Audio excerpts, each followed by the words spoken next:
giving up smoking, come what may. That was my firm resolution for the new year 2002 in a completely unstable condition.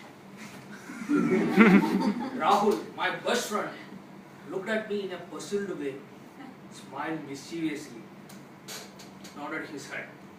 Ardent Toastmaster, fellow Toastmasters and future Toastmasters. Sunlight poured through my windows in the next morning, and the house-arrest cockerel flugged his wings and let out yet another piercing shriek as if the sun rises because of those shrieks. Rahul reminded me of my resolution while we were going to sight. I kept mum, telling myself, I can do it. I had no reasons to doubt myself. I was quite confident. Around 10:30 am, I got a call from my production in charge, who calls me only when the problems are out of his control.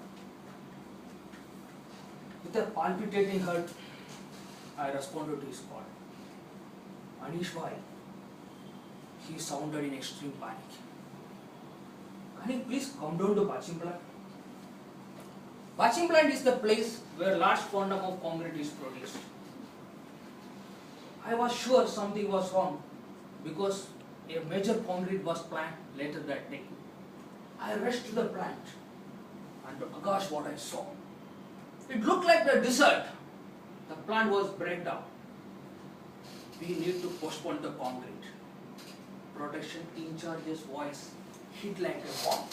No, we cannot do that one. We have contractual obligation. How can you say all those nonsense? You give me other options. I was at the top of irreverence while replying to my in charge. The only option workable was to get concrete from our competitor's plant, which was nearby. How could I ask help from my competitor? If I am not completing the concreting, there would be penalties on company, which indeed would affect my credibility and career. A catch-22 situation caught in between devil and deep sea.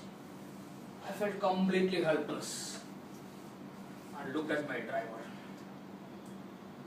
The driver understood the meaning of my gesture, and the very next moment he came with a packet of my favorite brand cigarette.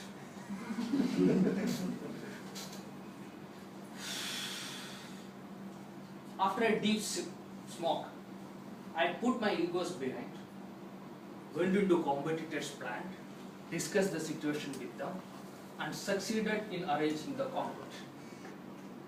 During this process, I had to pacify many times the nicotine pangs of my veins. Later that day, while returning to our guest house, Rahul, in a typically friendly and irritating voice, said, "Another resolution disaster." At which I laughed, while another cigarette was fuming in between my finger and lips. Construction industry is the most unorganized sector in India. Managing construction activities is always difficult, particularly industrial construction, where the challenges would come one after another every moment, every hour. I developed a habit of facing the challenges, with the help of a smoke. And since the challenges popped up one after another, I became a chain smoker. Years passed. I passionately made same resolution on every New Year Eve and broke the same the next morning, same passionately. But I sincerely wanted to quit the habits, but I couldn't do so. Maya, my wife, was unaware of my smoking habits. I succeeded in hiding my habits from her using trade of the tricks. I ensured before reaching the office, wash hands, use mouth fresheners, whatever you need to do. I succeeded in hiding the facts from my wife. In late 2008, 1.5 years after our marriage, I accidentally took one cigarette in front of my brother-in-law. And when I realized it, I told my brother-in-law to keep this as a secret. On that night, Maya came to me with a downcast face. My brother-in-law was too good in keeping secrets. She said, whenever you feel the urge to smoke, please think of our daughter. And even after, if you feel like smoking, I won't say anything. Toastmasters, that one sentence made me throw the fuming cigarettes from my hands once for all. How many of you take New Year resolutions and but do not stick to it?